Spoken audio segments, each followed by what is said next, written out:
കഴിഞ്ഞ ആഴ്ച നമ്മൾ മത്തായി എഴുതിയ സുവിശേഷം 5-ാം അധ്യായം 3-ാമത്തെ വാക്യത്തിൽ നിന്നാണ് ചിന്തിച്ചത്. Last week we read from Matthew chapter 5 verse 3. ആത്മാവിലെ ദാരിദ്ര്യം എന്ന കാര്യം നമ്മൾ പറഞ്ഞു. We are talking about being poor in spirit. അത് പറയുമ്പോൾ പ്രധാനമായിട്ടും ചിലരുടെ മനസ്സിൽ ഒരു സംശയമുണ്ടാകാം. When we say that, there will be a doubt in many people's heart. നമ്മൾ പറഞ്ഞത് കർത്താവിൻ്റെ അടുത്ത് നമ്മൾ നമ്മുടെ ആത്മാവിലെ ദാരിദ്ര്യവുമായിട്ട് ദിവസവും ചെല്ലണം. We told that we have to go to God with being poor in spirit daily. ദൈവത്തിൻ്റെ സമൃദ്ധിയുമായിട്ട് നമ്മുടെ ആത്മീയതയുടെ ഏത് തലത്തിൽ നമ്മൾ എത്തിയാലും നമ്മൾ കുറവുള്ളവരാണ്. Even if we grow spiritually, we will be always having lack when we compared with the God's standard. അതുകൊണ്ട് ഒരു ധനവാന്റെ പടിവാതിക്കൽ ഒരു ഭിക്ഷക്കാരൻ ദിവസവും നിൽക്കുന്നത് പോലെ നമ്മൾ നമ്മുടെ കുറവ് കണ്ടാൽ കർത്താവിൻ്റെ അടുത്തേക്ക് ചെല്ലും. So like a beggar who stands at the door of a rich man, like that we have to go daily to God's presence whenever we see a lack in our life. കർത്താവിൽ നിന്ന് കിട്ടാതെ നമുക്ക് മുന്നോട്ട് പോകാനൊക്കെയില്ല എന്നുള്ള നിലയിൽ കർത്താവിലുള്ള ഒരു വലിയ ആശ്രയം, വലിയൊരു ശരണം, ഇതിനെക്കുറിച്ചാണ് നമ്മൾ പറഞ്ഞത്. Without God's help we cannot go forward. So that's what we are talking last week. അപ്പോൾ അങ്ങനെ പറയുമ്പോൾ പലപ്പോഴും ഉള്ള ഒരു പ്രയാസം, നമ്മുടെ കുറവ് കാണണമെന്ന് പറയുമ്പോൾ അത് ഒരു അനാവശ്യമായ ഒരു കുറ്റം വിധിയിലേക്ക് നമ്മളെ നയിക്കുകയില്ലേ എന്നൊരു ചോദ്യം പലരുടെയും മനസ്സിലുണ്ടാകാം. When we say that we should see the lack in our life, that may lead us to unnecessary discouragement. അങ്ങനെ ഒരു കുറവ് ബോധ്യം അല്ലെങ്കിൽ ഒരു കുറ്റം വിധി നമ്മളെക്കുറിച്ച് നമുക്ക് തോന്നിയാൽ അത് നമ്മുടെ സന്തോഷം കെടുത്തിക്കളയും, നമ്മുടെ സമാധാനം ഇല്ലാതാക്കി തരും. അപ്പോൾ ക്രിസ്തീയതയിലുള്ള സന്തോഷവും സമാധാനവും എല്ലാം നഷ്ടപ്പെട്ടപ്പോഴും ഭിക്ഷക്കാരെ പോലെ ജീവിക്കുകയാണോ എന്നൊരു ചോദ്യം അവിടെ ഉണ്ടാകാം. When we are discouraged, it will we lose the peace what we have in Christian life, and then if we see that we are living like a beggar each day, that may bring a question in our heart. പ്രിയപ്പെട്ടവരെ, നമ്മളെ സംബന്ധിച്ചിടത്തോളം നമ്മൾ ആ നിലയിൽ നമ്മളെന്തോ ഒരു ദിവസവും ഒരു കുറ്റം വിധിയിലും ഒരു നിരാശയിലും ഒരു സന്തോഷമില്ലായ്മയിലും സമാധാനമില്ലായ്മയിലും ജീവിക്കുന്നതിനല്ല നമ്മളിവിടെ പറഞ്ഞ ഊന്നൽ. Dear brothers and sisters, what we stressed last week was not about having a discouragement and losing peace in our life. മറിച്ച് നമ്മൾ ദൈവത്തിലെ ആ നിറവ് കണ്ട് ദൈവത്തിലെ ദിവസവും ശരണപ്പെടുകയും ആശ്രയിക്കുകയും വേണം എന്ന അതിന്റെ പോസിറ്റീവായ കാര്യത്തിനാണ് നമ്മുടെ ഊന്നൽ. But rather we need to see the fullness in God and we have to trust in Him.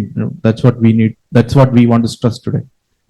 ഇന്നലെ മിനിയാന്ന് ഞാൻ കുഞ്ഞുങ്ങളുടെ കൂടെ നയാഗ്ര വെള്ളച്ചാട്ടം കാണാൻ പോയിരിക്കുകയായിരുന്നു. Yesterday we went to see Niagara waterfalls. ഞാൻ അവിടെ ആ വെള്ളച്ചാട്ടമൊക്കെ കണ്ടു നിന്നപ്പോൾ പെട്ടെന്ന് എൻ്റെ മനസ്സിൽ ഞാൻ ചെറുപ്പത്തിൽ വായിച്ചിട്ടുള്ള ഒരു കഥ ഓർമ്മ വന്നു. When I saw the Niagara Falls, I remembered one story which I've read when I was small. ഞാൻ ചെറുപ്പത്തിൽ തന്നെ കർത്താവിനെ രക്ഷകനായി സ്വീകരിക്കാൻ ഭാഗ്യം ലഭിച്ച ഒരാളാണ്. When I was small, I accepted Jesus as my savior. അതുകൊണ്ട് തന്നെ സ്കൂളിലൊക്കെ പഠിക്കുമ്പോൾ സുവിശേഷ പ്രതികൾ ട്രാക്റ്റും ഒക്കെ ആയിട്ട് വീടുകളിൽ പോവുകയും അല്ലെങ്കിൽ കാണുന്നവർക്ക് കൊടുക്കുകയൊക്കെ ചെയ്യുന്ന ഒരു രീതി ഉണ്ടായിരുന്നു. So when I was studying in school, I used to go with tracts and pass it on to people.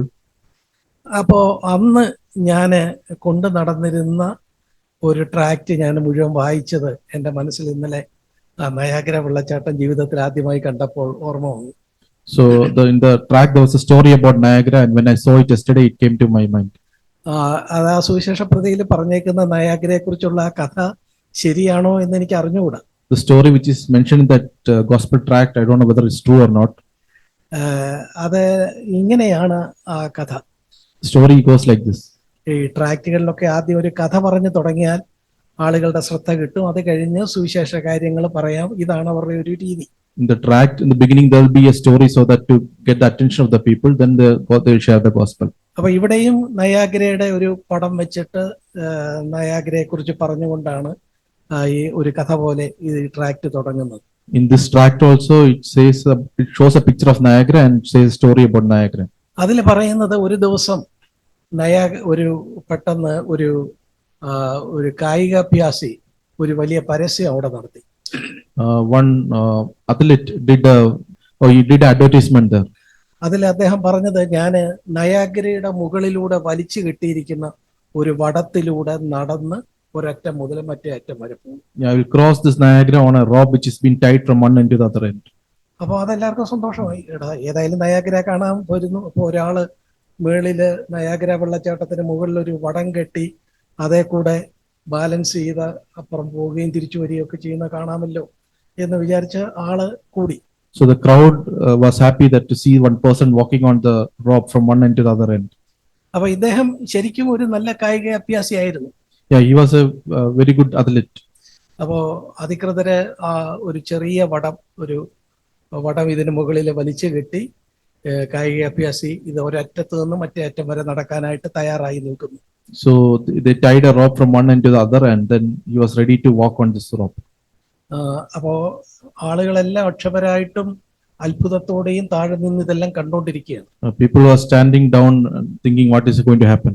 ഈ നയാഗ്ര വെള്ളച്ചാട്ടത്തിന്റെ അലർച്ചയും അതിന്റെ ആ രൂക്ഷതയും ഒക്കെ മേളിൽ നിന്ന് നോക്കിയാൽ, അയ്യോ, ഇതിന് മേളിൽ കൂടെ ഒരു ചെറിയ വടത്തേൽ ഒരു മനുഷ്യൻ നടക്കുക എന്ന് പറയുന്നതിൻ്റെ അകത്തൊരു റിസ്ക് ഉണ്ട് എന്ന് എല്ലാവർക്കും അറിയാം. When we see the sound and the how fast this river is flowing, we know it is very risk to walk over a rope. നടന്നു പോകുമ്പോഴെങ്ങാനും കാലൊന്ന് ഇടറി പോയിട്ടുണ്ടെങ്കിൽ പിന്നീട് ജീവിതമില്ല. വെള്ളത്തിൽ വീണ് എന്നേക്കുമായിട്ട് മരിച്ചു പോകും. If we slip his foot, then he'll fall into the river and he'll die.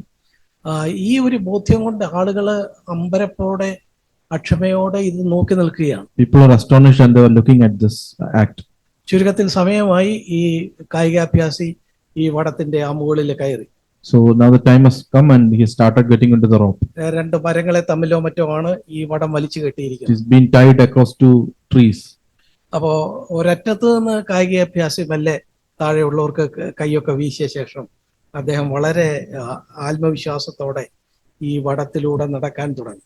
He got onto the rope and waved hands on people and then he started walking from one end. അദ്ദേഹം വളരെ വിദഗ്ധനായതുകൊണ്ട് അദ്ദേഹം ഒരറ്റത്ത് നിന്ന് മെല്ലെ നടന്ന് അങ്ങേയറ്റം വരച്ചത്. He was a very professional person and so he could cross the river. അങ്ങേയറ്റത്ത് അദ്ദേഹം ചെന്നപ്പോഴത്തേക്ക് കരഘോഷം കൊണ്ട് ഈ വെള്ളച്ചാട്ടത്തിന്റെ ശബ്ദം പോലും കേൾക്കാനൊക്കാതെ ആയി. So once he reached the other end, the crowd was so happy and they were clapping for him. അക്കരെ ചെന്നപ്പോ അദ്ദേഹം അവിടെ നിന്ന് ഒരു മെഗാഫോൺ വാങ്ങിച്ച് ഒരു അനൗൺസ്മെന്റ് നടത്തി. When he reached on the other shore, he made an announcement. അതായത്, ഞാൻ ഇനി തിരിച്ച് മറ്റേ കരയിലേക്ക് ഇതേ വടത്തിലൂടെ തിരിച്ച് നടക്കുകയാണ്. I'm going to walk on the same rope to the other shore back. പക്ഷേ കഴിഞ്ഞ തവണ ഞാൻ ഇങ്ങോട്ട് വന്നപ്പോൾ ഞാൻ ഒറ്റയ്ക്കാണ് നടന്നു വന്നത്. Last time when I came alone. ഞാൻ തിരിച്ചു പോകുമ്പോ നിങ്ങൾ എന്നെ കണ്ടല്ലോ, ഞാൻ ഇതിൻ്റെ അകത്ത് മിടുക്കനാണ്, നിങ്ങൾ എല്ലാവരും കരഘോഷം മുഴക്കി. നിങ്ങൾ ആരെയെങ്കിലും ഒരാള് തയ്യാറായി വന്നാൽ ആ ആളിനെ എടുത്തോണ്ട് ഞാൻ ഇങ്ങേ കരയിൽ അങ്ങോട്ട് പോകണം. If one of you is ready, then I'll put you on my shoulders and I'll walk across this back again. ഒരു പ്രശ്നം ഉണ്ടാകുകയില്ല. നിങ്ങൾ ആരെങ്കിലും തയ്യാറുണ്ടെങ്കിൽ കൈപൊക്കുക, ആ ആളിനെ ഞാൻ സുരക്ഷിതമായി അക്കരെ എത്തിക്കാം. If any of you is ready, then raise your hand. I will take you to the other shore. ഞാൻ ഇന്നലെ അവിടെ നിന്നപ്പോൾ ഞാൻ ഇതൊന്ന് മനസ്സിൽ സങ്കല്പിച്ചു. When I was standing there, I was imagining this in my mind. ഒരാൾ അങ്ങനെ പറഞ്ഞാൽ ഞാൻ തയ്യാറാകുമോ? If somebody asks, will I be ready to do that? അതുപോലെ രൂക്ഷമാണ്, ഭീകരമാണ് ഈ വെള്ളച്ചാട്ടത്തിന്റെ ഭീകരത. So dangerous to see that water falling so fast. അപ്പൊ എല്ലാരും കൈകൊട്ടിയവരെല്ലാം ഉണ്ട്, പക്ഷെ കര ഉയർത്താൻ ഒരാളും ഇല്ലായിരുന്നു. Everybody was ready to clap their hands, but nobody was there to raise their hand. അവസാനം എവിടെ നിന്നോ ആൾക്കൂട്ടത്തിനിടയിൽ നിന്ന് ഏതോ ഒരു ആള് നല്ല കര ഉയർത്തി. So one person in that crowd, he raised his hand. ഉടനെ തന്നെ കായികാഭ്യാസി ഇദ്ദേഹത്തെ വിളിച്ചു. Yeah, so he called him. അപ്പൊ അതിന്റെ ഭാരവാഹികളെ ഈ ആളിനെ വടത്തിന്റെ അവിടെ മുകളിൽ കൊണ്ടുവന്നു. So the people brought him towards the rope. അപ്പോ കായികാഭ്യാസി ഈ ആളിനെ തന്റെ ഷോൾഡറിൽ കയറ്റി രണ്ട് കാലും രണ്ടു വശത്തേക്ക് വിട്ട് സ്വസ്ഥമായിട്ട് അവിടെ ഇരുന്നോളാൻ പറഞ്ഞു. So he took that person and put him on his shoulder. So he's putting both of his legs to the side and then he's balancing there. കായികാഭ്യാസി തിരിച്ചു നടക്കുകയാണ്. He started walking back. ഒരു 8-10 ചുവട് വെച്ചപ്പോ കുഴപ്പമൊന്നുമില്ല. He walked 8 to 10 feet and it was all fine. പക്ഷെ ഒരു 8-10 ചുവട് വെച്ചപ്പോ മേളിലിരുന്ന ആള് താഴേക്ക് നോക്കിയപ്പോ ആ വെള്ളച്ചാട്ടത്തിന്റെ ഭീകരതയും ഒക്കെ കണ്ട് അദ്ദേഹത്തിന് ആകപ്പാടെ ഒരു അസ്വസ്ഥത തോന്നി. The person who was sitting on the shoulders, he looked at the waterfalls and the speed of the water, then he was disturbed. അപ്പൊ കായികാഭ്യാസിക്ക് മനസ്സിലായി തോളത്തിരിക്കുന്ന ആള് ഇത് കണ്ട് ഭയപ്പെട്ടു. അയാള് പഴയതുപോലെ സ്വസ്ഥമായിട്ടല്ല ഇരിക്കുന്നത്, അദ്ദേഹത്തിന് ഒരു അനക്കമുണ്ട്, ഒരു അങ്ങോട്ടും ഇങ്ങോട്ടും ഒരു ചാഞ്ചാട്ടം ഉണ്ടെന്ന് മനസ്സിലായി. So this person understood the person sitting on the shoulder is scared and he's moving to a side. ഉടനെ തന്നെ കായികാഭ്യാസി നടത്തം നിർത്തിയിട്ട് തന്റെ ഷോൾഡറിൽ ഇരിക്കുന്ന ആളോട് ഒരു കാര്യം പറഞ്ഞു. So then he stopped walking and he told something to the person who was sitting on his shoulders. നിങ്ങള് ഈ വെള്ളച്ചാട്ടത്തിന്റെ ഭീകരതയിലേക്ക് നോക്കിയാൽ നിങ്ങൾ പേടിച്ചു പോകും. If you look at this waterfalls, you will get scared. പേടിച്ചു പോയാൽ നിങ്ങളുടെ ശരീരം കുലുങ്ങും. If you are scared, then your body lose the balance. ഞാൻ ഓരോ ചുവടും വെക്കുമ്പോൾ നിങ്ങൾ ഭയപ്പെട്ട് എന്നെ അള്ളിപ്പിടിക്കും. When I keep each foot, you will start getting scared and then try to hug me. അപ്പോ എന്റെ ബാലൻസ് തെറ്റും. Then my balance also will go. അപ്പോ നമ്മൾ രണ്ടുപേരും കൂടി ഈ വെള്ളച്ചാട്ടത്തിൽ വീഴും. Then both of us will fall into this river. എന്താ വേണ്ടതെന്ന് നിങ്ങൾക്ക് തിരഞ്ഞെടുക്കാം. You can select what you want. നിങ്ങൾക്ക് കണ്ണടച്ച് എന്നെ വിശ്വസിച്ച് സ്വസ്ഥമായിട്ടിരിക്കാമെങ്കിൽ ഞാൻ നിങ്ങളെ അക്കരെ കൊണ്ടുവന്ന് എത്തിക്കാം. Can you close your eyes and trust me and sit peacefully? Then I can take you to the other shore.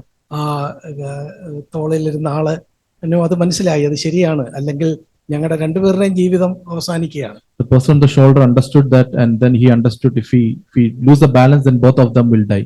അദ്ദേഹം സോറി പറഞ്ഞു, ഞാൻ ഇനി ശ്രദ്ധിച്ചോളാം എന്ന് പറഞ്ഞ് അദ്ദേഹം ഈ കായികാഭ്യാസി പറഞ്ഞതുപോലെ കണ്ണുകൾ അടച്ച് ഇദ്ദേഹത്തെ പിടിച്ചുകൊണ്ട് നിശബ്ദമായിട്ട് ഒരേപോലെ ഇരുന്നു. The person on the shoulder, then he was sorry for what he did, and he told, I will trust you and I'll close my eyes and sit. കായികാഭ്യാസി പഴയതുപോലെ തന്നെ മെല്ലെ നടന്ന് അക്കരെ എത്തി. So then this person was able to walk from that one side to the other side. കഥ ഇവിടെ അവസാനിക്കുന്നു. നമ്മുടെ ട്രാക്റ്റിലെ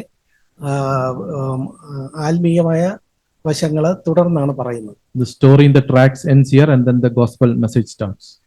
അതിൽ പറയുന്നത് ഈ അക്കരെ ഇക്കരെ പോയത് ജീവിതത്തിന്റെ ഒരു വശത്ത് നിന്ന് മരണത്തിന്റെ ഒരു വശത്ത് നിന്ന് ജീവനിലേക്ക് പോയ യേശുവിനെയാണ് ഈ കായികാഭ്യാസി ആ നിലയിൽ പ്രതിനിധാനം ചെയ്യുന്നത്. The tract it shows that the person the athlete who went from one side to other side is Jesus, who went from death to life. ഈ കായികാഭ്യാസിയെ വിശ്വസിച്ച് നിങ്ങളിൽ ആര് അദ്ദേഹത്തെ ആശ്രയിച്ച് അദ്ദേഹത്തിൽ ശരണപ്പെടും? Who will trust this Jesus and who will trust this Jesus to walk from one side to other? അപ്പൊ തന്നെ അതൊരു പൂർണ്ണമായ ഒരു ആശ്രയമായിരിക്കണം. That should be a complete trust. കുറച്ചു കഴിയുമ്പോൾ നിങ്ങൾ ഈ ലോകത്തിലെ പല കാര്യങ്ങളും കണ്ട് പേടിച്ച് നിങ്ങൾ ആകെ അസ്വസ്ഥനായി ഈ കർത്താവിലുള്ള വിശ്വാസം പോയാൽ നിങ്ങളുടെ വിശ്വാസ ജീവിതം അക്കരെ എത്താതെ പോയേക്കും എന്നൊരു മുന്നറിയിപ്പും കഥയിൽ സുവിശേഷ സന്ദേശത്തിൽ പറയുന്നുണ്ട്. There is a warning that if you get disturbed when looking at the world and things, then you lose the trust in God, then there's a chance that you'll fall down and you'll finish your spiritual life. എങ്കിലും ഒരു തുടക്കം എന്നുള്ള നിലയിൽ ഇപ്പോഴ് കർത്താവിനെ ഒരു രക്ഷകനായി സ്വീകരിക്കുന്ന ഈ സിന്നറുടെ പ്രയർ പറഞ്ഞ് നിങ്ങൾ കർത്താവിന്റെ തോളിൽ കയറിയിരിക്കുക, അവിടുന്ന് നിങ്ങളെ അക്കരെ കൊണ്ടുവന്ന് എത്തിക്കും എന്ന് പറഞ്ഞാണ് ആ ട്രാക്ട് അവസാനിക്കുന്നത്. Then in the tract it says a sinner's prayer, and then he says trust the God, and then he will take you to the other side. And the tract ends. പ്രിയപ്പെട്ടവരെ, ഈ tract ഞാൻ എത്ര വട്ടം വായിച്ചിട്ടുണ്ടെന്ന് എനിക്ക് തന്നെ ഓർമ്മയില്ല. Dear ones, I don't know how many times I've read this tract. എത്രയോ വർഷങ്ങൾക്ക് ശേഷം ഇന്നലെ അവിടെ നിന്നപ്പോൾ ഞാൻ ഈ കാര്യം ഓർത്തുപോയി. After many years of seeing Niagara, I remembered the story. ഈ ട്രാക്റ്റില് പറയുന്നത് പോലെ യേശുവിന്റെ തോളിൽ കയറിയിരിക്കുന്ന അല്ലെങ്കിൽ തന്നെ വിശ്വസിച്ച് നമ്മുടെ ജീവിതം ഏൽപ്പിച്ചു കൊടുത്ത ആളുകളാണ് നമ്മൾ. As this tract says, we are the people who are sitting on the shoulders of Jesus. കർത്താവിൽ വിശ്വസിക്കുന്നിടത്തോളം നമുക്ക് ധൈര്യത്തോടെ സന്തോഷത്തോടെ ഇരിക്കാം. As long as we trust Jesus, we can be in peace and rest. എന്നാൽ എപ്പോഴെങ്കിലും നമ്മൾ നിരാശപ്പെടുകയോ നമ്മളൊരു കുറ്റം വിധിയിൽ നമ്മളെ തന്നെ തളച്ചിടുകയോ സന്തോഷം നഷ്ടപ്പെടുകയോ ഒക്കെ ചെയ്ത് കർത്താവിൽ നിന്ന് ഹൃദയം കൊണ്ട് അകന്നു പോയാൽ നമ്മുടെ ജീവിതം ഒരു റിസ്കിലാണ്. When we are discouraged or when we lose the peace, then we are away from God. ഇത് തീർച്ചയായിട്ടും ഈ വടത്തില് കൂടെ നടക്കുന്നത് പോലെ ഒരു അഭ്യാസമാണ്. കർത്താവിൽ വിശ്വസിച്ച് ഈ ലോകത്ത് മറ്റെല്ലാ കാര്യവും മറന്ന് കർത്താവിൽ ആശ്രയിച്ചു പോകുന്നത് തീർച്ചയായിട്ടും അതുപോലെ തന്നെയാണ്. Trusting God and walking is similar to like walking on this rope, like avoiding all these worldly things and then trusting God. എന്നാൽ നമ്മൾ നിരാശപ്പെടുകയോ അസ്വസ്ഥതപ്പെടുകയോ സന്തോഷമില്ലാത്തവരാകുകയോ വേണ്ട.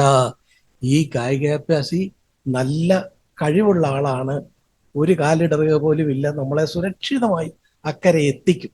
Don't be discouraged or lose hope. This person who is taking us from one end to the other end is a very professional person and he will be able to take us through. ആ ഒരു guarantee നമ്മുടെ മനസ്സിലുള്ളിടത്തോളം നമുക്ക് സന്തോഷത്തോടെ അവിടുത്തെ തോളിൽ ഇരിക്കാനൊക്കും. As long as we have that guarantee in God, then we can sit peacefully on his shoulders. എന്നാൽ നമ്മെ തന്നെ ഈ കായികാഭ്യാസിക്ക് ഏൽപ്പിച്ചു കൊടുക്കുന്നത് പോലെ കർത്താവിനെ ഏൽപ്പിച്ചു കൊടുക്കുന്ന അതിൽ നിന്നും മാറി നമ്മൾ നമ്മളെ തന്നെ നോക്കി പതുക്കെ വിറയ്ക്കാനൊക്കെ തുടങ്ങിയാൽ കാര്യങ്ങൾ പ്രശ്നത്തിലേക്ക് പോകും. We stop looking onto Jesus and then looking around and looking inside of us, then we'll get distracted and then we'll fall down. അതുകൊണ്ട് ഈ ക്രിസ്തീയ ജീവിതത്തിൽ കർത്താവ് നമ്മളെ സ്വീകരിച്ചിരിക്കുന്നത് അതേപോലെ സന്തോഷത്തോടെ സ്വീകരിച്ച് കർത്താവിനെ വിശ്വസിച്ച് സ്വസ്ഥതയോടെ ഇരിക്കുക. So we need to trust God and then we have to sit peacefully and quietly on. ഇന്ന് പാട്ടിലും തുടക്കത്തില് നമ്മൾ റെസ്റ്റ്, നമുക്ക് സ്വസ്ഥതയോടെ ഇരിക്കുന്നതിനെ കുറിച്ച് പാട്ടിലെ ചില വരികൾ ഉണ്ടായിരുന്നു. In one of the song we sang about being at rest. കർത്താവ് നമ്മളെ അക്കരെ കൊണ്ടുവന്ന് എത്തിക്കാൻ അവിടത്തേക്ക് കഴിയും. God can take us to the other shore and he is able to do that. നമ്മുടെ ആത്മാവിലെ ദാരിദ്ര്യം എത്രയൊക്കെ ഉണ്ടെങ്കിലും അതിനെ ഫില്ല് ചെയ്യുന്ന, അതിനെ നിറയ്ക്കുന്ന സന്തോഷം കർത്താവിൽ നമ്മൾ ശരണപ്പെടുമ്പോൾ നമുക്ക് പ്രാപിക്കാനൊക്കും. Even if there is lack in our Christian life, God can fill that joy in our life and take us through. കർത്താവ് സന്തോഷത്തിന്റെ മൂർത്തിമത് ഭാവമാണ്. God is the ultimate of joy. ഇങ്ങനെ പറയുമ്പോൾ ചിലർ പറയും, കർത്താവ് അതിന് ചിരിച്ചതായിട്ട് സുവിശേഷത്തിലേക്ക് രേഖപ്പെടുത്തിയിട്ടില്ല. When we say this, people may think, oh, Jesus didn't laugh in the Gospels. എന്നോട് ചിലർ അങ്ങനെ പറഞ്ഞിട്ടുണ്ട്, നിങ്ങളുടെ കർത്താവ് കണ്ണുനീർ വാർത്തു എന്നുണ്ട്, ഒരിക്കൽ പോലും ചിരിച്ചെന്ന് എഴുതിയിട്ടില്ല. Someone has told me that your Jesus has wept, but he has never laughed. In the Gospel, it's not mentioned in the Gospel. അത് കേട്ടുള്ളതാണെന്നറിയാൻ ഞാൻ സുവിശേഷം മുഴുവന് മറിച്ചു നോക്കി, ശരിയാ, കർത്താവ് ചിരിച്ചെന്ന് എങ്ങനെയുമില്ല. So after hearing that, I checked the entire Gospel to see if Jesus is mentioned that Jesus laughed somewhere. എന്ന് തന്നെയല്ലേ യെശയ്യാവ് 53:3 കർത്താവിനെ വിശേഷിപ്പിച്ചേക്കുന്നത് എ മാൻ ഓഫ് സോറോ, ദുഃഖത്തിന്റെ പുത്രൻ എന്നാണ് യെശയ്യാവ് 53:3. Isaiah 53:3 it's mentioned that he is a son of sorrow. അപ്പൊ യേശുവിനെ ഒരു പേര് വിളിച്ചിട്ടുണ്ടെങ്കിൽ ദുഃഖപുത്രൻ എന്നാ വിളിച്ചേക്കുന്നത്, കരച്ചിലിന്റെ ആളെന്നാ, ദുഃഖത്തിന്റെ ആളെന്നാ പറഞ്ഞേക്കുന്നത്. If there's a name given for Jesus, that is son of sorrow. അല്ലാതെ ചിരിയുടെ സന്തോഷത്തിന്റെ ആളെന്ന് പറഞ്ഞിട്ടില്ല. Not about he's a happy person. അപ്പൊ പിന്നെ കർത്താവ് സന്തോഷത്തിന്റെ മൂർത്തിഭാവമാണ്, നിങ്ങൾ സന്തോഷമായിട്ട് തോളയിൽ ഇരുന്നു എന്ന് പറയുന്നത് എങ്ങനെയാ ശരിയാകുന്നത്? Then how can you say that Jesus is the happiest person and you can trust him and sit on his shoulders? പ്രിയമുള്ളവര്, യേശു കരഞ്ഞു എന്നുള്ള വാക്യം നമുക്കറിയാം. യോഹന്നാന്റെ സുവിശേഷം 11:35. John chapter 11 verse 35 it says Jesus wept. ലാസറിനെ ഉയർപ്പിക്കുന്ന ആ രംഗത്ത് വെച്ച് ഈ സഹോദരിമാരുടെ കണ്ണുനീർ കണ്ട് യേശുവും കണ്ണുനീർ വാർത്തു. It is when Lazarus died and Martha and Mary was crying, so that time when Jesus wept. English ബൈബിളില് ഏറ്റവും ചെറിയ വാക്യമായിട്ട് പറഞ്ഞേക്കുന്നത് യോഹന്നാൻ 11:35 യേശു കണ്ണുനീർ വാർത്തു. That's the smallest verse in the English Bible, 11 verse 35. Jesus wept. എന്നാൽ പുതിയ നിയമം എഴുതപ്പെട്ട മൂലഭാഷയായ ഗ്രീക്കില് അത് 1 തെസ്സലോനിക്കർ 5:16. In Greek it is 1 Thessalonians 5:16. അതായത് എപ്പോഴും സന്തോഷിപ്പി, rejoice always. That's the smallest verse in Greek. അപ്പൊ നമുക്ക് അപ്പൊ യേശു കണ്ണുനീർ വാർത്തു എന്നുള്ളതാണെങ്കിലും എപ്പോഴും സന്തോഷിക്കുക എന്നുള്ളതാണെങ്കിലും രണ്ടും കൂടെ ചേർത്ത് വെച്ച് ചിലർ പറയും യേശു എപ്പോഴും സന്തോഷിച്ചിട്ടില്ല, ആകപ്പാടെ യേശു കണ്ണുനീർ വാർത്തിട്ടു എന്നുള്ളതേ ഉള്ളൂ എന്ന് ചിലര് അമിത കൃത്യപ്പുകാർ ചിലര് പറയും. Some people will say that, okay, Jesus only wept. He didn't say that he is happy. The Bible. എന്നാൽ പ്രിയപ്പെട്ടവരെ, അങ്ങനെയല്ല. But dear ones, it is not like that. ഈ ലോകത്ത് ജീവിച്ചിരുന്നതിൽ ഏറ്റവും സന്തുഷ്ടനായ വ്യക്തി യേശുവായിരുന്നു. Jesus was the only person who lived on this earth most happy, the most happiest person in the earth. കാരണം താൻ ഏത് കാര്യം, ഏത് വിഷമത്തിൽ പോയാലും തനിക്കായി കരുതുന്ന, തന്നെ സ്നേഹിക്കുന്ന, തനിക്കായിട്ട് എല്ലാ കാര്യങ്ങളും ഭദ്രമാക്കിയിരിക്കുന്ന ഒരു പിതാവിനെ കുറിച്ചുള്ള വലിയ വിശ്വാസം തന്റെ വാക്കുകളിലുണ്ടായിരുന്നു. Even though he go through difficult situation, he knew there's a father who can make things better and he trusted in him. ലൂക്കോസ് 10:21 നോക്കുക. ലൂക്കോസ് 10:21. Luke chapter 10 verse 21. അവിടെ he rejoiced greatly in the Holy Spirit. അവന് പരിശുദ്ധാത്മാവിൽ ഏറ്റവും കൂടുതൽ സന്തോഷിച്ചു, സന്തോഷത്തോടെ യേശു പറഞ്ഞത്. അപ്പൊ യേശു സന്തോഷിച്ചു എന്ന് രേഖപ്പെടുത്തിയിരിക്കുന്ന ഒരു വാക്യമാണിത്. It's the verse that says that Jesus rejoiced, and he says he rejoiced greatly in the Holy Spirit. ചിരിച്ചു എന്ന് വാക്യമില്ലായിരിക്കും, പക്ഷെ യേശു സന്തോഷിച്ചു എന്ന് വാക്യമുണ്ട്. There's no verse that he smiled, but there's a verse that he rejoiced. 45-ാം സങ്കീർത്തനത്തിന്റെ 7-ാമത്തെ വാക്യം നോക്കുക. Psalms 45 verse 7. അവിടെ യേശുവിനെ ആനന്ദ തൈലം കൊണ്ട് അഭിഷേകം ചെയ്തു എന്നാണ് അവിടെ രേഖപ്പെടുത്തിയിരിക്കുന്നത്. It says God has anointed you with oil of joy. അതായത് യേശുവിനെ കുറിച്ചാണ് 45-ാം സങ്കീർത്തനത്തില് അത് പറഞ്ഞിരിക്കുന്നത്. നിങ്ങൾ തുടക്കം മുതൽ വായിച്ചു നോക്കുക. അവിടെ കർത്താവിനെ കുറിച്ച് സങ്കീർത്തനക്കാരൻ രേഖപ്പെടുത്തിയിരിക്കുന്നത് എന്താ? തന്നെ എന്ത് ചെയ്തു? ആനന്ദ തൈലം കൊണ്ടാണ്, ആനന്ദത്തിന്റെ തൈലം കൊണ്ടാണ് അഭിഷേകം ചെയ്തിരിക്കുന്നത്. Psalms 45 is saying about Jesus. If you read that from the context, then you'll understand that. And verse 7 it says God has anointed him with oil of joy. അപ്പൊ നോക്കുക, സന്തോഷത്തിന്റെ മൂർത്തിമത് ഭാവം അവിടുന്നായിരുന്നു. Jesus was the ultimate joy. Okay.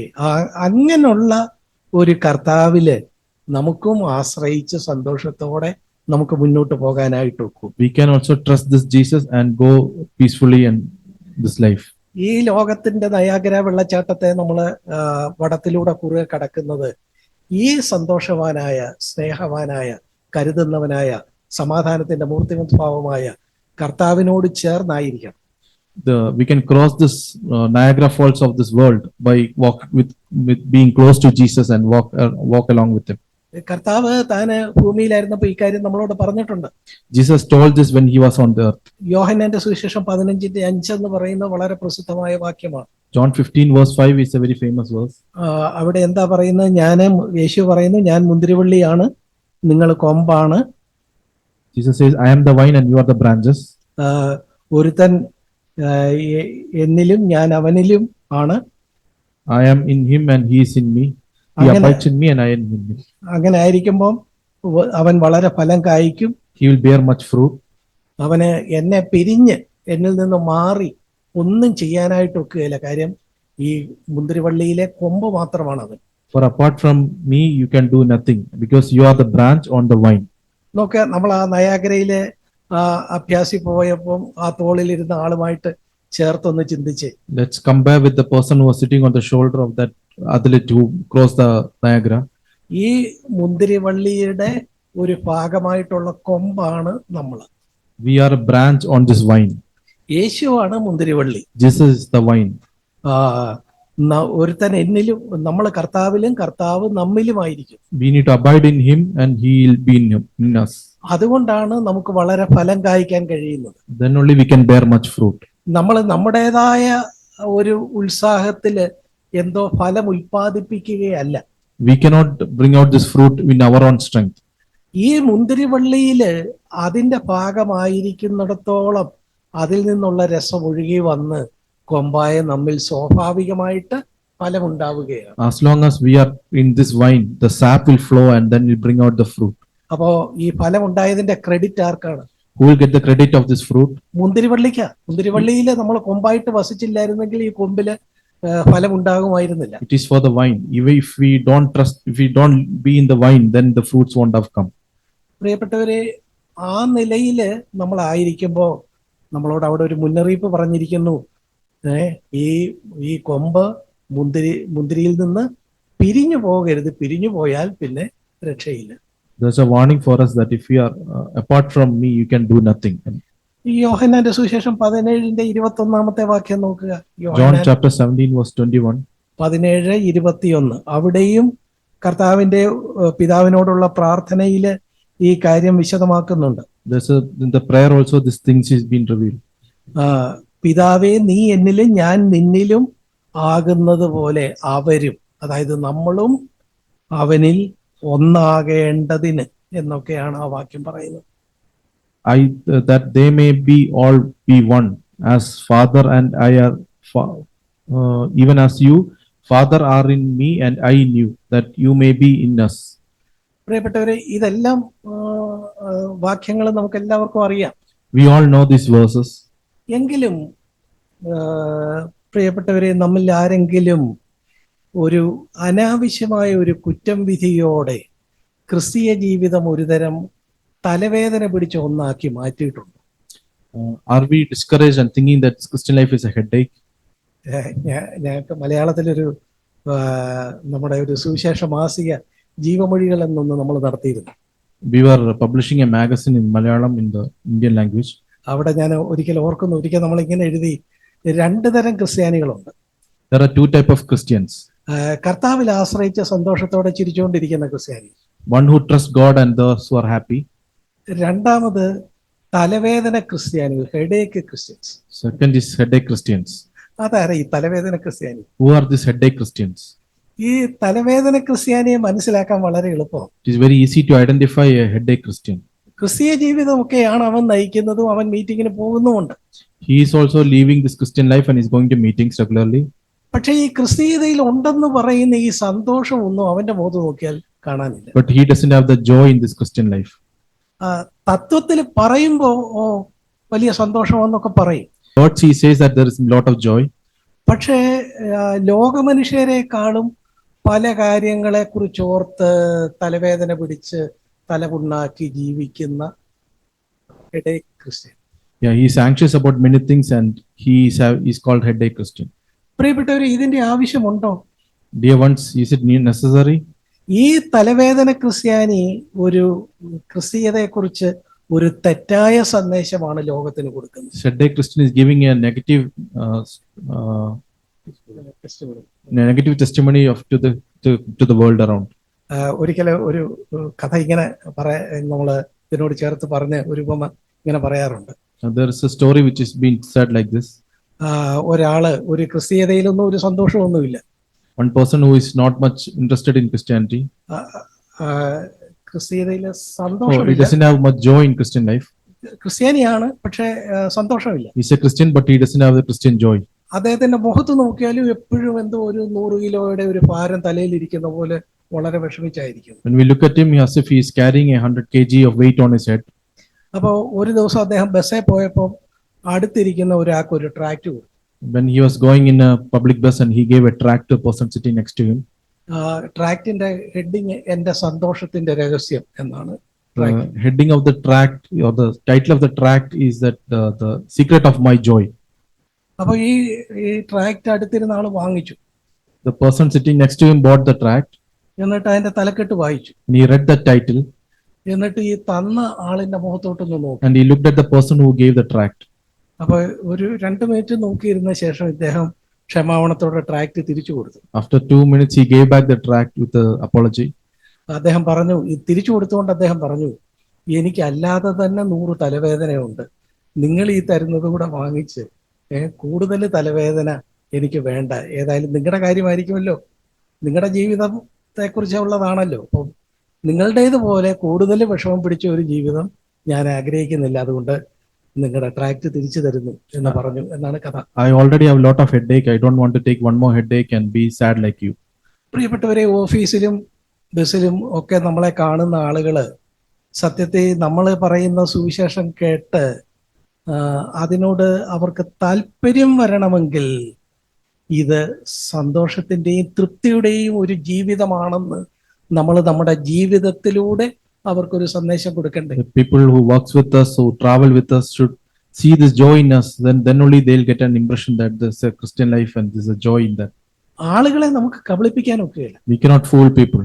അവര് നമ്മുടെ മുഖത്ത് നോക്കും, നമ്മുടെ ജീവിതം കാണും, നമ്മുടെ കാര്യങ്ങളോടുള്ള നമ്മുടെ അപ്രോച്ച് അവർ മനസ്സിലാക്കും. They look at our face, our life, and then they see the approach what we have towards things in our life. അപ്പൊ അതിലൊന്നും ഈ പറയുന്ന സന്തോഷമില്ലെങ്കിൽ If the joy is not there in all these things, അവര് പറയുന്നത് നിങ്ങളുടെ ക്രിസ്തീയത നിങ്ങളുടെ കയ്യിൽ തന്നെ ഇരുന്നോട്ടെ, എനിക്കല്ലാതെ തന്നെ കൂടുതൽ ഇഷ്ടം പോലെ തലവേദനയുണ്ട്, പുതിയ തലവേദനയൊന്നും എനിക്ക് വേണം. they will say, keep your Christianity with you. I have a lot of headache already. I don't want to take one more headache. പ്രിയപ്പെട്ടവരെ, ഈ നിലയില് നമ്മൾ ആയിത്തീരരുത്. ഇതാണ് ദൈവം നമ്മളിൽ നിന്ന് ആഗ്രഹിക്കുന്ന ഒരു കാര്യം. We should not become like this. That's what God expects from us. റോമർ 6, 7, 8 അധ്യായങ്ങൾ ഈ ഒരു കാര്യവുമായി ബന്ധപ്പെട്ട് നമുക്ക് ചിന്തിക്കാവുന്നതാണ്. Romans chapter 6, 7, 8. We can think about in this context. അവിടെ സാഗ്ബർ ആ കാര്യങ്ങളെ കുറിച്ച് വിശദീകരിക്കുമ്പോൾ മൂന്ന് വിവാഹങ്ങളെ കുറിച്ചാണ് അവിടെ പറയുന്നത് എന്ന് പറയാറുണ്ട്. When Rasak explains this, he says that there are 3 marriages mentioned here. ഒന്നാമത്തെ വിവാഹം എന്ന് പറയുന്നത് നമ്മൾ വിശ്വാസികളായ നമ്മള് വിശ്വാസത്തിലേക്ക് വരുന്നതിന് മുമ്പ് നടത്തിയ ഒരു വിവാഹമാണ്. Yeah, the first marriage is before we became a Christian. That is a marriage before we become Christian. നമ്മള് വിശ്വാസത്തിൽ കർത്താവിനെ സ്വീകരിക്കുന്നതിന് മുമ്പുള്ള നമ്മുടെ ജീവിതത്തിൽ നമ്മൾ ആരെയായിരുന്നു വിവാഹം കഴിച്ചിരുന്നത്? Before we accepted Jesus as our Lord, whom did we marry? നമ്മൾ പഴയ മനുഷ്യനെയാണ്, old man. We married the old man. എന്നാൽ നമ്മള് രക്ഷിക്കപ്പെട്ടു, ബോൺ അഗെയിൻ ആയി. Once we are born again, അപ്പോ എന്തുണ്ടായി? നമ്മുടെ ആ പഴയ മനുഷ്യൻ നമ്മളെ സംബന്ധിച്ചിടത്തോളം ഇല്ലാതെയായി. when we are born again, the old man has died. നമുക്കപ്പോഴും ഈ ജഡമുണ്ട്, ജഡം മരിച്ചിട്ടില്ല, ജഡമുണ്ട്. പക്ഷെ നമ്മളെ സംബന്ധിച്ച് ഓൾഡ് മാൻ, പഴയ മനുഷ്യൻ ഇല്ലാതെയായി, മരിച്ചു. Our flesh is still there, but the old man has died. ഇത് നിങ്ങൾക്കെല്ലാം അറിയാവുന്ന പ്രാഥമിക കാര്യമാണ്. ഇത് കൂടുതൽ ഞാൻ വിശദീകരിക്കുന്നില്ല. This is a basic thing. I hope all of you knows. തുടർന്ന് അങ്ങനെ ഒരു വീണ്ടും ജനന അനുഭവത്തിലേക്ക് നമ്മൾ വന്നു. Yeah, once we are born again, അപ്പോൾ നമ്മുടെ പഴയ ആ മനുഷ്യനായ ഭർത്താവ് മരിച്ചുപോയി. then our old husband has died. അപ്പോൾ ഭർത്താവ് മരിച്ചുപോയി വിധവയായിരിക്കുമ്പോൾ, അല്ലെങ്കിൽ ഭർത്താവ് മരിച്ച ഒരു സ്ത്രീ ആയിരിക്കുമ്പോൾ ഇനിയും ഒരു പ്രശ്നവും കൂടാതെ വേറെ ഒരാളെ വിവാഹം കഴിക്കാൻ ഒക്കും. When the old man has died, we don't have a husband, so we can get married again.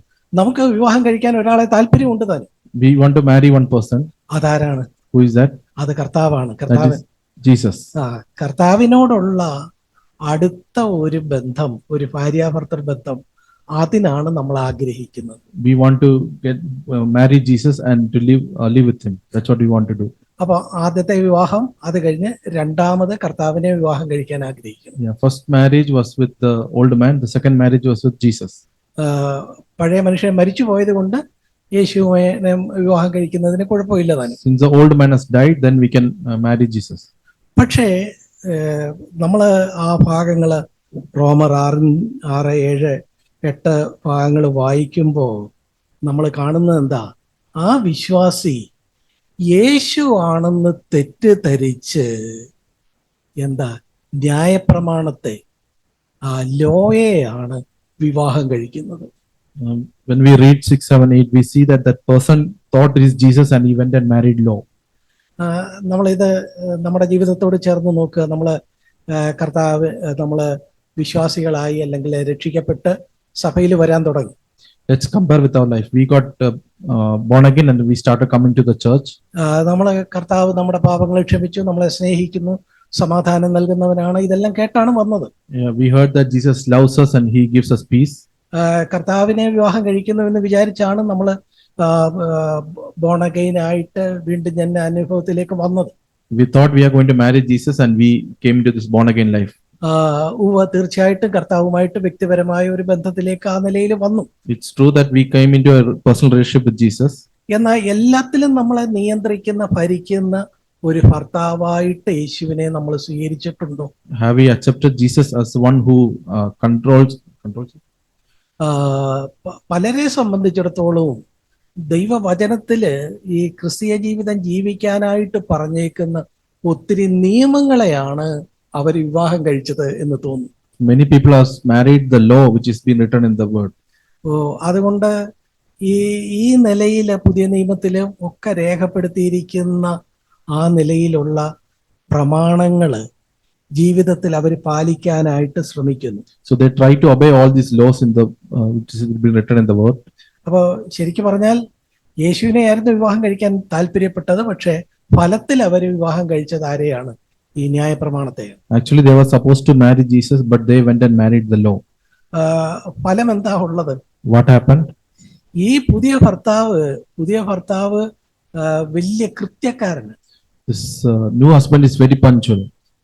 എല്ലാം ഇപ്പോ ഭക്ഷണം കൃത്യം 12:30 കിട്ടണമെന്ന് പറഞ്ഞാൽ 12:30 ഭക്ഷണം മേശപ്പുറത്ത് വന്നിരിക്കണം. 1 മിനിറ്റ് താമസിച്ചാൽ പുള്ളിക്ക് സമ്മതമില്ല.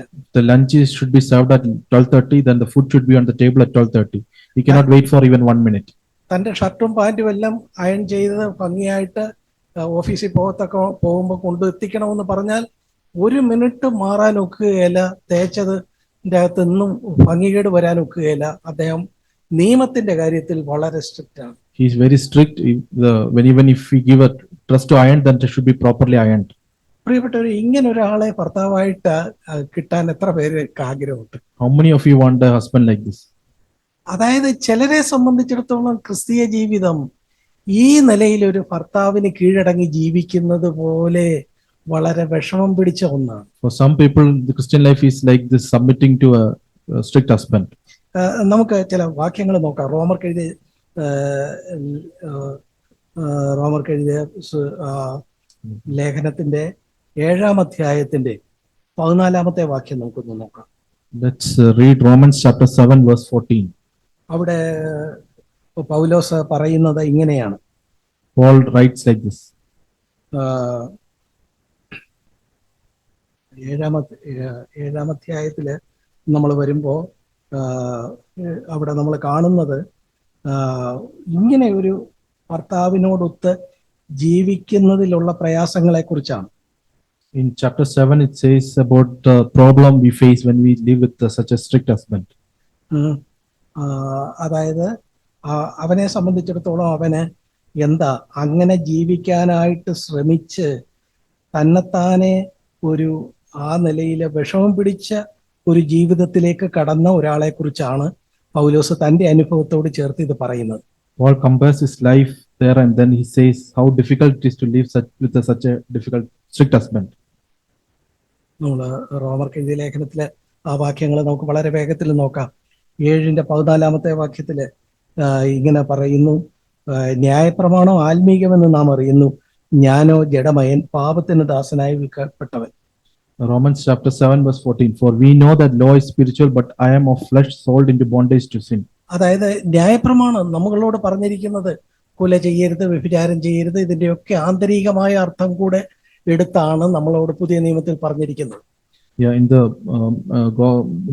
gospel it says about don't murder, don't do adultery, and അപ്പൊ നോക്കുക, പഴയ നിയമത്തിലെ കൽപ്പനകളെക്കാളും കൂടുതൽ ഗൗരവമുള്ളതാണ് പുതിയ നിയമത്തിലെ കൽപ്പനകൾ. The commandments in the New Testament is more stricter than the Old Testament.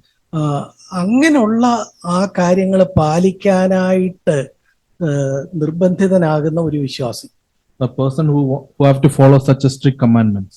അങ്ങനെയുള്ളപ്പോ ഈ ന്യായപ്രമാണം തീർച്ചയായിട്ടും കർത്താവ് പറഞ്ഞ് ഒരുത്തനോട് ദേഷ്യപ്പെടുന്നത് കൊലപാതകം പോലാണ്, അതുകൊണ്ട് ദേഷ്യം വേണ്ട, അല്ലെങ്കിൽ തെറ്റായ ദുർമോഹം വ്യഭിചാരം പോലാണ്, അത് വേണ്ട എന്ന് പറഞ്ഞതൊക്കെ വളരെ ശരിയാണ്. അത് ആത്മീയമാണ്. What Jesus said that if you are angry with someone, that is equivalent to murder, and if you lust after a woman, then it be adultery, and that is all spiritual, and that is അത് പാലിക്കാനായിട്ട് പൗലോസ് ശ്രമിക്കുന്നതിനെ കുറിച്ചാണ് പൗലോസ് 14-ാമത്തെ വാക്യത്തിൽ പറയുന്നത്. And Paul is trying to obey those commandments, and that's what is written in verse 14. ആ ന്യായപ്രമാണം എന്ന് പറയുന്നത് ആ ലോയെ വളരെ ആത്മീകമാണ്. The law is spiritual. പക്ഷെ അത് പാലിക്കാൻ എന്നെ കൊണ്ട് ഒക്കുന്നില്ല. അപ്പൊ ഞാൻ എന്തായി? ഞാൻ ജഡമയനാണ്. But I cannot follow that, so I'll become soulish. ജഡമയനാണ്. കർത്താവ് ആഗ്രഹിക്കുന്ന പോലെ എനിക്ക് ജീവിക്കാൻ കഴിയുന്നില്ല. I am not able to live as God wants me to live. അതിന്റെ 16-ാമത്തെ വാക്യം നോക്കുക, ഞാൻ ഇച്ഛിക്കാത്തതിനെ ചെയ്യുന്നു, എങ്കിലും ന്യായപ്രമാണം നല്ലത് എന്ന് ഞാൻ സമ്മതിക്കുന്നു. Verse 16, but I do the very thing I do not want to do, but I agree with law and confessing the law is good. ന്യായപ്രമാണത്തിലെ പ്രമാണങ്ങളെല്ലാം ശരിയാണ്, പക്ഷേ ഞാന് അതുപോലെ ചെയ്യുന്നില്ല, ഞാന് തെറ്റായ കാര്യങ്ങളാണ് ചെയ്യുന്നത് എന്ന് 16 പറയുന്നു. Law is good, but I don't do what it requires of me. അതിന്റെ 19 വാക്യം നോക്കുക.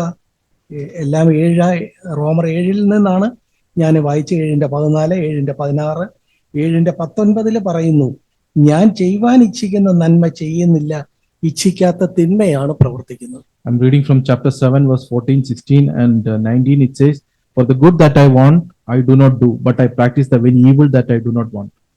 നോക്ക്, എനിക്കിതെല്ലാം പ്രമാണിച്ച് എൻ്റെ ഈ ന്യായപ്രമാണത്തെ തൃപ്തിപ്പെടുത്തിയാൽ കൊള്ളാമെന്നുണ്ട്. പക്ഷെ ഞാൻ എത്ര നോക്കിയിട്ടും എന്നെ കൊണ്ട് പൂർണ്ണമായിട്ട് തൃപ്തിപ്പെടുത്താൻ ഒക്കുന്നില്ല. I want to satisfy what all the law demands, but I am not able to do that. അതിൻ്റെ ഒരു കുറ്റബോധത്തിലും അതിൻ്റെ ഒരു നിരാശയിലും അതിൻ്റെ ഒരു ദുഃഖത്തിലുമാണ് ഞാൻ ആയിരിക്കുന്നത്. I am discouraged and I am disappointed. അതിന്റെ 24 വാക്യം നോക്കുക. ഈ നിലയിൽ പൗലോസ് പറഞ്ഞു വന്നിട്ട് പൗലോസ് പറയുന്നു, അയ്യോ ഞാൻ അരിഷ്ട മനുഷ്യൻ, ഈ മരണത്തിന് അധീനമായ ശരീരത്തിൽ നിന്ന് എന്നെ ആർ വിടുവിക്കും. When we read further in verse 24, it says, wretched man that I am, who will set me free from this body of this death. പൗലോസ് പൗലോസ് എന്തിനാ ഇറങ്ങി പുറപ്പെട്ടത്? ആത്മീയനാകാനായിട്ടാണ് ഇറങ്ങി പുറപ്പെട്ടത്. Paul want to become spiritual. പക്ഷെ ഇവിടെ പറയുന്നത് എന്താ? അയ്യോ ഞാൻ അരിഷ്ട മനുഷ്യൻ. But in verse 24 it says, I am a wretched man. ഒരു വലിയൊരു വിലാപമാണ്. That's a big cry. എന്നിട്ട് അതിനെ തുടർന്ന് പറയുന്നു, ഈ മരണത്തിന് അധീനമായ ശരീരത്തിൽ നിന്ന് എന്നെ ആർ വിടുവിക്കും. Then he says, who can set me free from the body of this death? ഇവിടെ ശ്രദ്ധിക്കണേ, നമ്മള് സാധാരണ വിശ്വാസികള് പറയുന്നത്, അയ്യോ ഞാൻ ഇതൊന്നും പാലിക്കാൻ എന്നെ കൊണ്ട് കഴിയുന്നില്ല, ഞാൻ അരിഷ്ട മനുഷ്യൻ. അടുത്തത് സാധാരണ പറയുന്നത് എന്താ? ഇത് കുറച്ചുകൂടെ ഭംഗിയായിട്ട് പാലിക്കാൻ ഞാൻ ഒന്ന് ശ്രമിച്ചു നോക്കട്ടെ എന്നാണ് സാധാരണ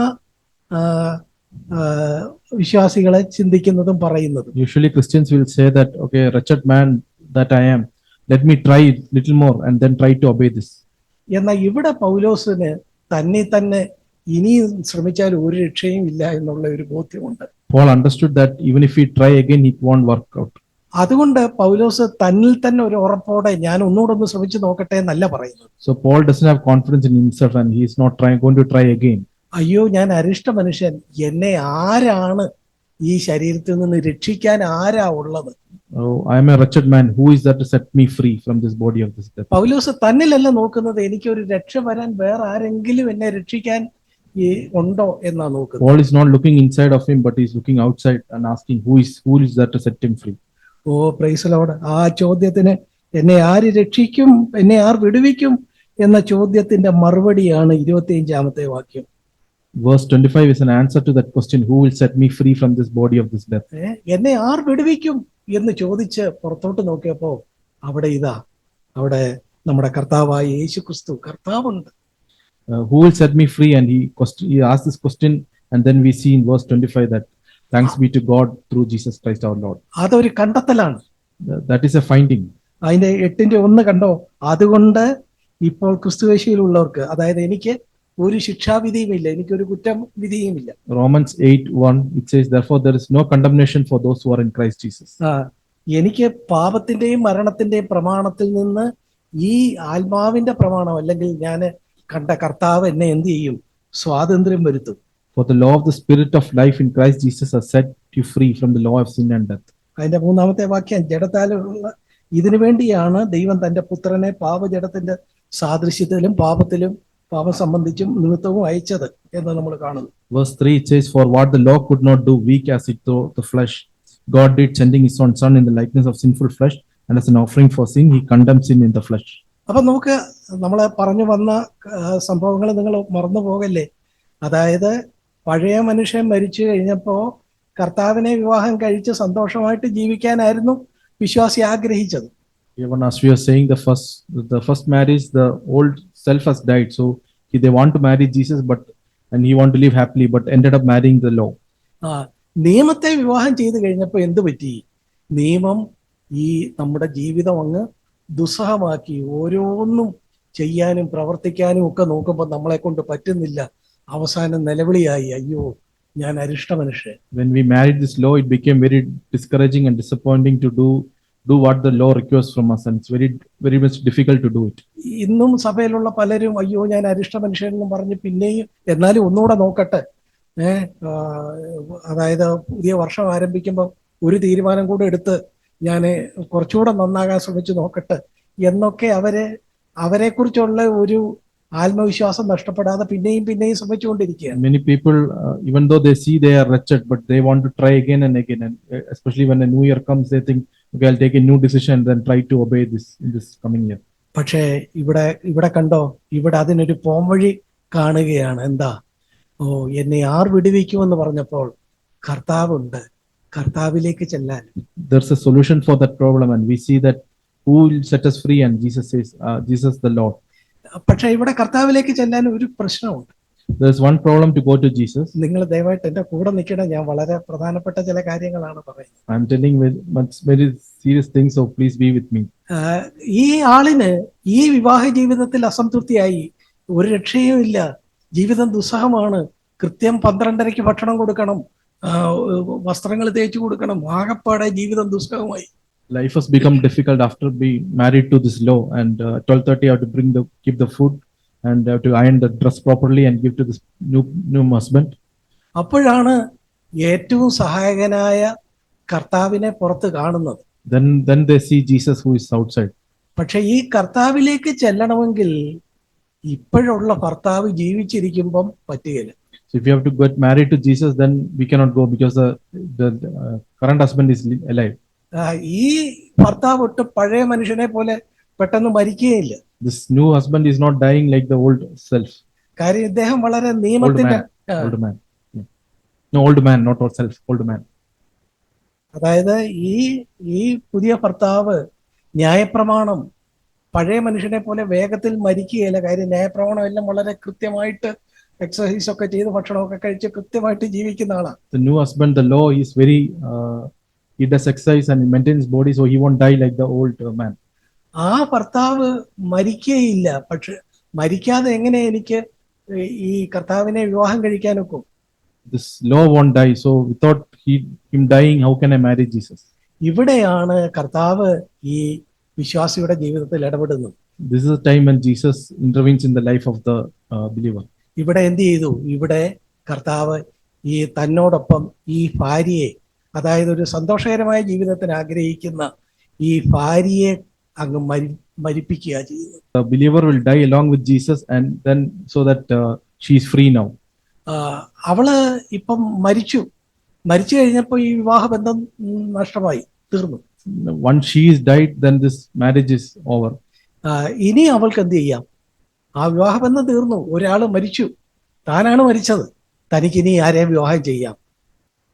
So now she has died, and now she can marry Jesus. പ്രിയപ്പെട്ടവരെ, ഇതാണ് കർത്താവിന്റെ ക്രൂശിൽ നമ്മളെ കർത്താവിനോടൊപ്പമായി ആ ഒരു അനുഭവത്തിലൂടെ കടന്നു പോകുന്നത്. This is what is mentioned, that we die with Jesus on the cross. ഇതിനുശേഷം തുടർന്ന് കർത്താവിനെ ഈ വിശ്വാസി വിവാഹം ചെയ്യുന്നു, തുടർന്ന് സന്തോഷകരമായി ജീവിക്കുന്നു. Yeah. After this believer marries Jesus and lives life happily. ഞാൻ 3 വിവാഹത്തെക്കുറിച്ച് സാഗ്ബർ പറഞ്ഞ ഒരു ഉദാഹരണം എടുത്തു പറയുകയായിരുന്നു. I was telling about the 3 marriages which Brother Zach is to mention from these passages. വ്യക്തമായോ പ്രിയപ്പെട്ടവരെ? Is it clear, dear ones? ഒന്നുകൂടെ പറഞ്ഞാല്, പഴയ മനുഷ്യൻ മരിച്ചു. Let me tell once more. The old man has died. തുടർന്ന് ന്യായപ്രമാണം നല്ലതാണ്. ആ ന്യായപ്രമാണത്തെയാണ് യേശു ആണെന്ന് വിചാരിച്ച്, യഥാർത്ഥ വിശ്വാസ ജീവിതമാണെന്ന് വിചാരിച്ച് പലരും വിവാഹം കഴിച്ചിരിക്കുന്നു. Yeah, when we are born again, the old man has died. Then we thought this is Jesus, and we went and married the law. എന്നാൽ ആ നിയമം എന്താ നമ്മുടെ ജീവിതം കൂടുതൽ ദുസ്സഹമാക്കിയെങ്കിൽ, that made our life more difficult. ദുസ്സഹമാക്കിയെങ്കിൽ നമ്മൾ യഥാർത്ഥത്തിൽ സന്തോഷം തരുന്ന കർത്താവിനെയാണ് ായിട്ടുള്ള ഒരു വിവാഹത്തിലേക്ക് പ്രവേശിക്കേണ്ടതുണ്ട്. For life is more difficult, then we need to actually marry the Jesus who makes our life happy.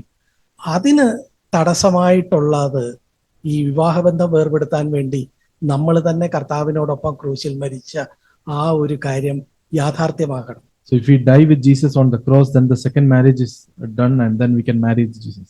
അപ്പോ ഈ കർത്താവിനെ വിവാഹം കഴിച്ചാൽ കർത്താവ് അതുകൊണ്ട് കർത്താവിനോടുള്ള ജീവിതത്തിൽ ഒരു നിയമവും ഇല്ലെന്നാണോ? And so does it mean that in the life with Jesus there is no rules? അതായത് 1 മണിയാകുമ്പോൾ ഭക്ഷണം വേണ്ട, 4 മണിക്ക് ഭക്ഷണം മതി, അങ്ങനെയാണോ കർത്താവ്? Is it that the lunch can be given at 1 and 4 o'clock? അല്ല, കർത്താവും കൃത്യതയുള്ള ആളാണ്. Jesus is also particular about his timings. പക്ഷെ കർത്താവിന് ഒരു പ്രത്യേകതയുണ്ട്. നിനക്ക് 4 മണിയായിട്ടേ ഭക്ഷണം വെക്കാൻ ഒക്കുന്നുള്ളൂ, സാരമില്ല, ഞാനൂടെ സഹായിക്കാം എന്ന് പറഞ്ഞ് ഈ ഭാര്യയെ ആ നിലയിൽ ഹെൽപ്പ് ചെയ്യുന്ന ഭർത്താവാണ്. So even the lunch should be served at 1 o'clock, and now you are making the lunch at 4 o'clock.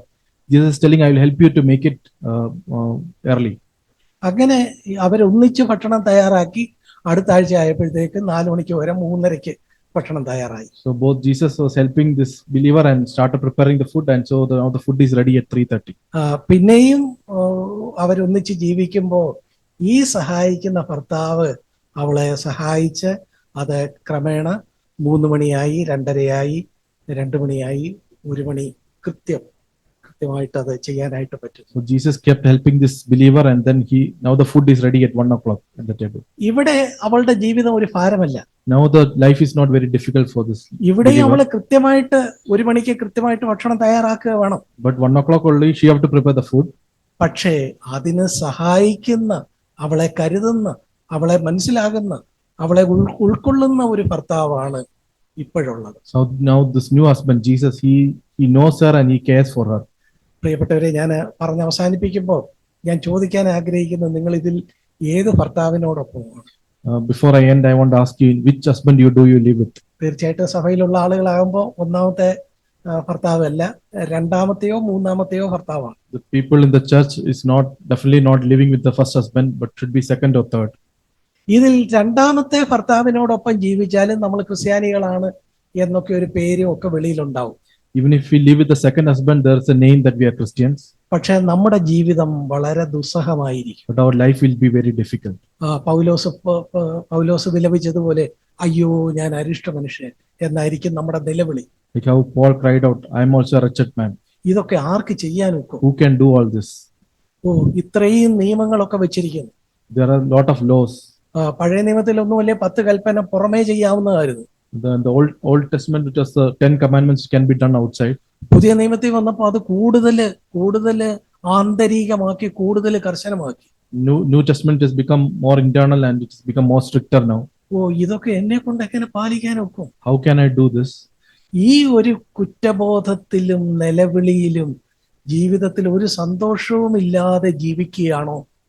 Are you living in this discouragement and disappointment? പ്രിയപ്പെട്ടവരെ, ഇവിടെ ഒരു സുവാർത്തയുണ്ട്. Dear ones, there is a good news.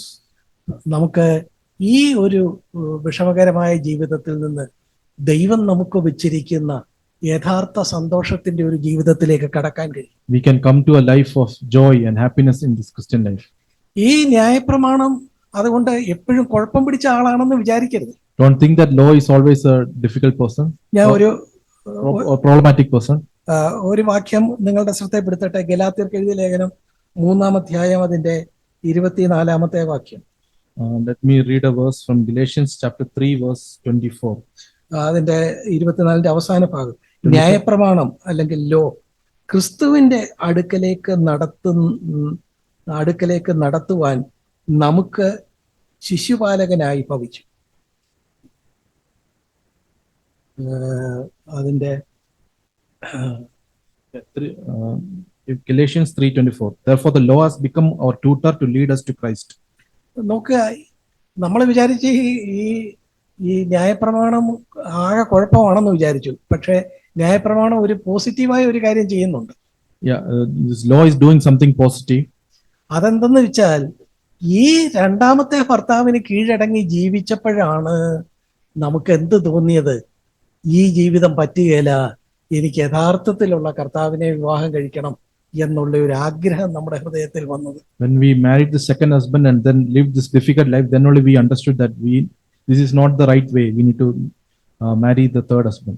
അപ്പോൾ ഈ രണ്ടാമത്തെ ന്യായപ്രമാണമാണ് ശരിക്കും പറഞ്ഞാൽ നമ്മളെ മൂന്നാമത്തെ ഭർത്താവായ കർത്താവിന്റെ അടുത്തേക്ക് നടത്താനിടയായത്. So the second husband, the law led us to Christ. അതുകൊണ്ട് ഇപ്പൊ ക്രിസ്തീയ ജീവിതത്തില് നിരാശപ്പെട്ടും വിഷമിച്ചും ഒക്കെ ഇരിക്കുന്ന ആളുകള് നിങ്ങൾ പേടിക്കണ്ട. ഈ ഈ ജീവിതം, ഈ ദുസ്സഹമായ ജീവിതമാണ് യഥാർത്ഥത്തിലുള്ള കർത്താവുമായിട്ടൊത്തുള്ള ഒരു ജീവിതത്തിനായിട്ടുള്ള ആഗ്രഹം നമുക്ക് തരുന്നത്. Ones who are discouraged with this life, this marrying second husband, don't be discouraged. This will give us a desire that we need to marry the third husband, the Jesus Christ. പ്രിയപ്പെട്ടവരെ, അങ്ങനെയാണ് നിയമം, ന്യായപ്രമാണം കർത്താവിലേക്ക് നടത്തുന്ന tutor ആയിരിക്കുന്നു. That's how this law become a tutor for us to lead us to Christ. അതുകൊണ്ട് ഞാൻ പറയുന്നത്, നമ്മള് അങ്ങനെ ക്രിസ്തീയ ജീവിതത്തിൽ ഒരു സന്തോഷമില്ലാത്ത ആളുകൾ നമ്മൾ എന്തോ വലിയ തെറ്റിപ്പോയി എന്നല്ല വിചാരിക്കേണ്ടത്. The people who are not having joy in the Christian life don't think that we have missed the track. നമ്മൾ വിചാരിക്കേണ്ടത്, നമ്മളെ യഥാർത്ഥ കർത്താവിലേക്ക് നടത്താനുള്ള ഒരു ഇടയ്ക്കുള്ള ഒരു ട്യൂട്ടറാണിത്. ഈ ആളിനോടൊത്തുള്ള ജീവിതം എത്രയും വേഗം അതിൻ്റെ അകത്തെ ആ ദുസ്സഹത മനസ്സിലാക്കി കർത്താവെ എന്നെ സഹായിക്കണേ എന്നൊരു നിലവിളി നമുക്കുണ്ടെങ്കിൽ നമുക്ക് എത്രയും വേഗം കർത്താവിന്റെ We അടുത്തേക്ക് should ചെല്ലാൻ. understand the second husband is a tutor, and we see how difficult it is to live with this person. That should bring us a cry and a desire to live with, to lead us to Christ. ഞാൻ എൻ്റെ വാക്കുകൾ അവസാനിപ്പിക്കുമ്പോൾ നമ്മൾ എന്താ ഇന്ന് പറഞ്ഞത്? Let me conclude my verse. What would we say? പ്രിയപ്പെട്ടവര്, കർത്താവിനോടൊത്തുള്ള ഒരു ജീവിതം സന്തോഷകരമായ ജീവിതമാണ്. The life with Jesus is a happy life. പക്ഷേ അവിടെ നമ്മൾ പൂർണ്ണമായിട്ട് കർത്താവിന്റെ തോളിൽ നമ്മളെ തന്നെ ഏൽപ്പിച്ചു കൊടുക്കണം. We need to trust completely on the shoulders of Jesus. അതിന് തടസ്സമായിട്ട് നമ്മള് മറ്റു പല കാര്യങ്ങളും നോക്കി നമ്മളെ കൊണ്ടൊക്കുന്നില്ല എന്നൊക്കെ പറഞ്ഞ് നമ്മൾ ആകെ ഒരു കുറ്റബോധത്തിൽ ജീവിക്കാനല്ല ദൈവം നമ്മളെ കുറിച്ച് ആഗ്രഹിക്കുന്നു. Don't look outside and look inside of ourselves and then think and be discouraged. അങ്ങനെ ഒരു കുറ്റബോധത്തിലൂടെയുള്ള ഒരു ഇടവേള ചിലർക്കുണ്ടായേക്കാം, തീർച്ചയായിട്ടും. Some people may have a time of discouragement. പക്ഷെ അത് നമ്മളെ യഥാർത്ഥത്തിലുള്ള ഈ ജീവിതത്തിലേക്ക് നമ്മളെ നടത്താനുള്ള ഒരു ഇന്റർവെൽ പീരീഡ് ആണ്. But that is a period which leads us to the real life. ഇന്ന് പല ക്രിസ്തീയ ഗോളത്തിലെ പലരും ഈ ഇടവേളയിൽ വെച്ച് തന്നെ ഇത്രയൊക്കെ ഉള്ളൂ ക്രിസ്തീയത എന്ന് പറഞ്ഞ് നിരാശപ്പെട്ട് യഥാർത്ഥത്തിലുള്ള കർത്താവിലേക്ക് വരാതെ, ക്രിസ്തീയതയുടെ ഒരു സന്തോഷം കയ്യാളാതെ ഒരു തെറ്റായ മാതൃകയായിട്ട് ജീവിക്കുക. Many people in Christendom today is not going to the third husband. They are living in that interval period and thinking, oh, it is very difficult, and they are stopping there. നമ്മളെ സംബന്ധിച്ച് എന്താ വേണ്ടത്? What we should do? പ്രിയമുള്ളവരെ, ദൈവം കള്ളം പറയുകയില്ല. God doesn't lie. ക്രിസ്തീയ ജീവിതം സന്തോഷ ജീവിതമാണെന്ന് അവിടുന്ന് പറഞ്ഞിട്ടുണ്ടെങ്കിൽ അത് ശരിക്കും സന്തോഷ ജീവിതമാണ്. Christian life is a joyful life, and if he has mentioned that, that is true. അത് നമ്മുടെ തന്നെ സ്വയബലം കൊണ്ട് ജീവിച്ചെടുക്കാൻ ശ്രമിക്കുമ്പോഴാണ് വിഷമം പിടിച്ചതാണ്. When we try to do with our own strength, that become a difficult life. അതിന് പകരം നമ്മെ തന്നെ പൂർണ്ണമായിട്ട് കർത്താവിന്റെ തോളിൽ അങ്ങ് വയ്ക്കുക. Instead of that, we should trust God and on his shoulders. നമ്മൾ ബലം പിടിക്കാതെ കർത്താവിൽ ആശ്രയിച്ച് നിശബ്ദമായിട്ട് കർത്താവിൽ ശരണപ്പെട്ട് ഇരിക്കുക. Without having strength in ourselves, but trust God and then sit peacefully. അങ്ങനെ ഒരു ജീവിതത്തിന് നമ്മുടേതായ ഒരു സ്വന്തം ബുദ്ധിക്കും ഒക്കെ ഒരു മരണം സംഭവിക്കേണ്ടതായിട്ടുണ്ട്. There is a death for our intellectual and many of our plannings. There should be a death in that.